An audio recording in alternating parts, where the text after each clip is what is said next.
Oh, hello everybody. Ngayon ay Friday around 1:30 PM. So yung apat na yan, aalpasan ko na. Kasi bukod sa may kulay na mata niya, yung kanilang primary flight, yung second doon ay laglag na. So usually gano'n ang age na nag-aalpas ako ng ibon, no? So aalpasan ngayon, ito naman yan. Aalpasan ko tong mga mas may edad, hahayaan ko silang lumipad. And then, pag nakasettle na sila, saka ko aalpasan yung apat na yon.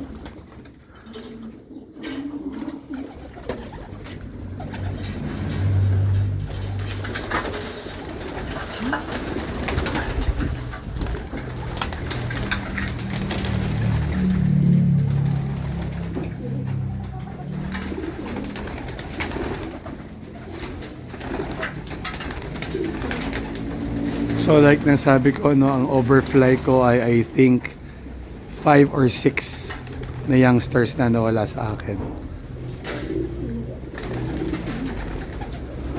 Mahirap talagang magturo pag ganito. Papakita ko lang sa inyo, ha. So ayun yung bubong sa paligid ko, no. So okay tayo ng hagdan.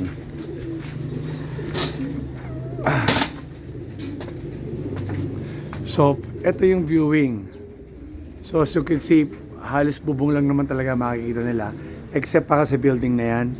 Yan ang nagiging marker nila. The rest, ganyan pa din. So talagang kung sino na lang talaga yung may utak-utak na ibon ang makakauwi dito sa loft pag ganyan kabata. O, yan sila.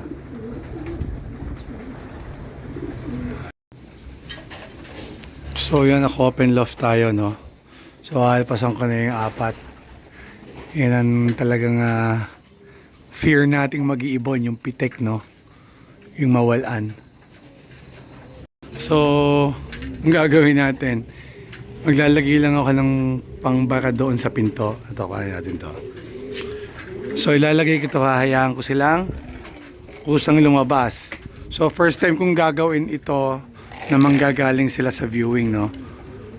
Oh, so, yan, ilalagay natin ng ganyan. Ayaw natin ma-discover nila kung paano lumabas. Yung facial feathers nila nagmo-molt na. So pwede talaga silang alpasan.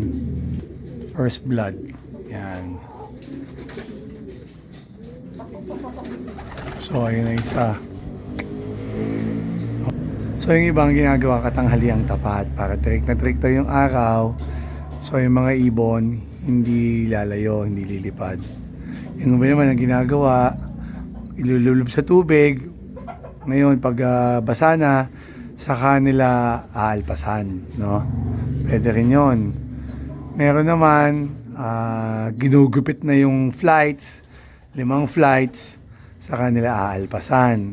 So, madaming ways para turuan yung ibon nyo to ensure na maiwasan ang overfly. Pero at the end of the day, kung talagang yung ibon nyo binigay nyo ng enough time para makakapag-viewing and yet nawala pa din, sabi ko nga, okay lang yon. It goes to show yung ibon mahina ang kanyang will na mag-home or umuwi, tsaka yung navigation ng ibon mahina.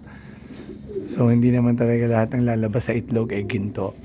Irregardless kung champion pa yan, magulang yan, hindi lahat talaga guaranteed na maglalabas ng ibon na katulad ng parents sila. Para ka lang nag-aabal ng ibon sa karere, no? Ayun. Lumipad na nga ang isa. Ayun, no? Yung sabi ko, sabay pipitek, patay. O, diba? Ganun lang kadaling magwala ng ibon. Sabay lipad, o. Yan naman, usually, 1-2 araw pag pumitek, nakakauwi. Malas lang pag napadapo sa isang kulungan na mahilig mandagit yung tao. Yun, wag mo nang asahang uuwi ibon mo. So yun yung unang lumabas, hindi pa nawawala. Yung isang brown na pumitek, wala na yun. Tayo na lang natin mamayang hapon. Pangatlo, ayun. Ganon. Kasi yung brown, pagkalilipad, pitik agad. Ito, okay yan. So, itong isang to, yan yung niregalo sa atin ni Abel. And then, yun naman yung pinaampon sa atin, yung putian ni Mark Selwyn, no? So, nasa atin pa yung mga ibon. I-erase natin yan.